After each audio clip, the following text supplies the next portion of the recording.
علامہ اقبال کی نظم شکوہ کا مشہور شعر، دشت تو دشت ہیں دریا بھی نہ چھوڑے ہم نے، بحر ظلمات میں دوڑا دیے گھوڑے ہم نے۔ اس شعر میں ایمان والوں کی تاریخ پوشیدہ ہے، جس نے اللہ اور رسول کے پیغام کو پہنچانے کے لیے ہر مشکل کو آسان ہدف سمجھا۔ اس کا صحرا عقبہ بن نافع فہری کے سر پر ہے، جو 622 عیسوی میں مکہ میں پیدا ہوئے۔ اپنی زندگی دین اسلام کی سربلندی کے لیے وقف کر دی۔ امیر معاویہ رضی اللہ تعالیٰ عنہ نے جب حکومت سنبھالی تو عقبہ بن نافع فہری کو افریقہ کی مہم کا جرنیل مقرر کیا۔ پھر کیا تھا، فتوحات آسان ہوتی چلی گئیں۔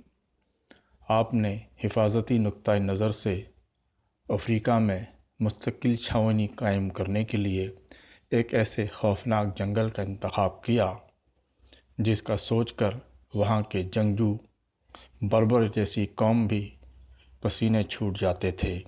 عقبہ بن نافع فہری نے چند جلیل القدر ساتھیوں کو لے کر جنگل میں داخل ہوئے اور ایک ٹیلے پر چڑھ کر اعلان کیا، اے موذی درندوں اور جانوروں، ہم اللہ کے غلام ہیں۔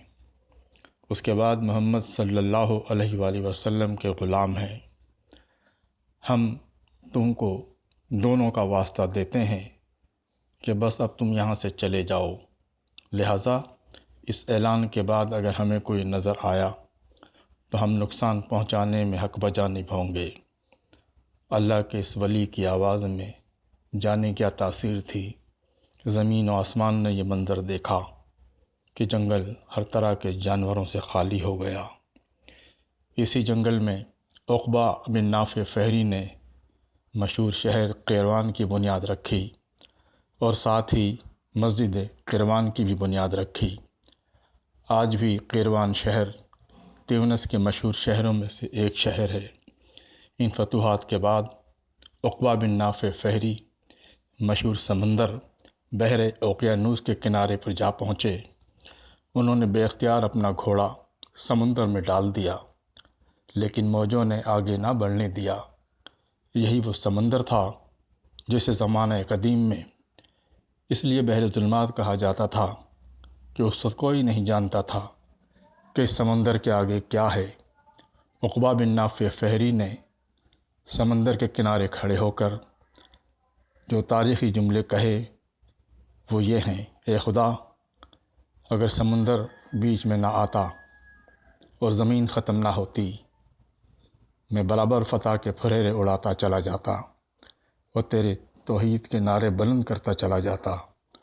عقبہ بن نافع فہری اسلام کے ابتدائی دور کے نامور فاتح اور با تدبیر سپہ سالار تھے۔ 683 عیسوی میں نئے مسلمان ہونے والے بربر قوم کے سردار نے آپ کو دھوکے سے الجزائر میں شہید کرا دیا۔ عقبہ بن نافع فہری نے اپنی نوک شمشیر سے جن خطوں پر نقش کھینچے تھے وہ آج بھی دنیا اسلام کا حصہ ہیں۔